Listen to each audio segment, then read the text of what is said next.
Right, so all game twos of the round two of the NHL playoffs have concluded.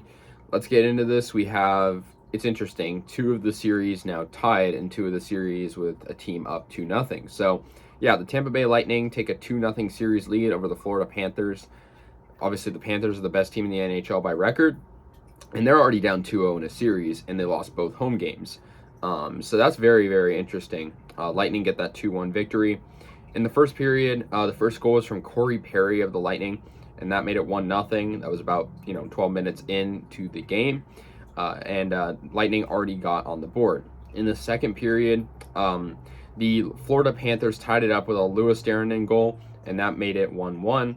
But the Lightning would eventually get the game winner in the third period with a goal, buzzer beater goal, really, from Ross Colton. That's what a way to end a playoff game. The Panthers were thinking they were going to have overtime, but instead the Lightning tie it up, or they get the lead, but they get the 2-0 series lead as well. So yeah, the Lightning win. Next, we have the Avalanche losing to the St. Louis Blues, something I didn't really expect, and the series is now tied 1-1. In this one, the Blues had really good second and third periods. There was no goals at all in the first period. And the goaltending was pretty good in that period, but the Blues started to just come out in front. Jordan Kyrou got a goal in the second period. That was their first goal. And then David Perron also got a goal nearing the end of the second period. In the third period, Gabriel Landeskog got the Avs on the board, but the rest of the game was all Blues. David Perron got his second goal of the game on a 2-on-1, and that made it 3-1. And then 4-1 after former Avalanche player Brandon Saad scored for the St. Louis Blues, making it 4-1, and they got the victory. Next, we have the Carolina Hurricanes winning both games at home over the Rangers, going up 2-0 in the series, beating New York pretty easily. Well, I mean, they won 2-0, shutting them out. Antti Raanta had an amazing game, getting the shutout. Brendan Smith got the first goal for the Carolina Hurricanes, and that was 16 minutes into the second period, 4 minutes left, and that made it 1-0. Very nice pass from Aho through the legs of the New York defender. And yeah, in the third period, Sebastian Aho got the empty netter, and that won the game for Carolina, and they go up in the series 2-0. So really, really good for them, and I'm sure they're going to win this series. I mean, they played really good.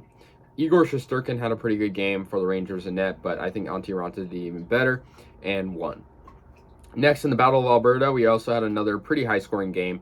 5-3 victory for the Oilers, tying up the series against the Calgary Flames, winning 5-3. Obviously, very high-scoring game in the first one. Pretty good action in this one, too. Michael Stone got the first goal of the game for Calgary, making it 1-0.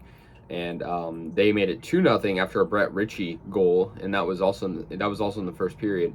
And so they already had early momentum, but as we saw in the first game, there was a lot of swung momentum. In the first game, there was also lead changes.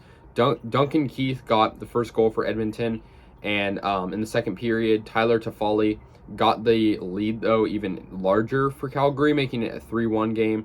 And then Connor McDavid made it 3-2, so we already have some good action coming, a little bit of coming back.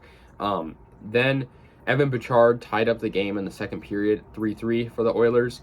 Mike Smith had some pretty good saves at the end of that second period, and Zach Hyman got the Oilers the lead, and eventually the game winner for the Oilers on a breakaway, and that made it 4-3, and then they scored on a Leon Draisaitl goal. So anyways, guys, that's all NHL Game 2s. Let me know your thoughts. I'll see you guys later, and yeah, peace out.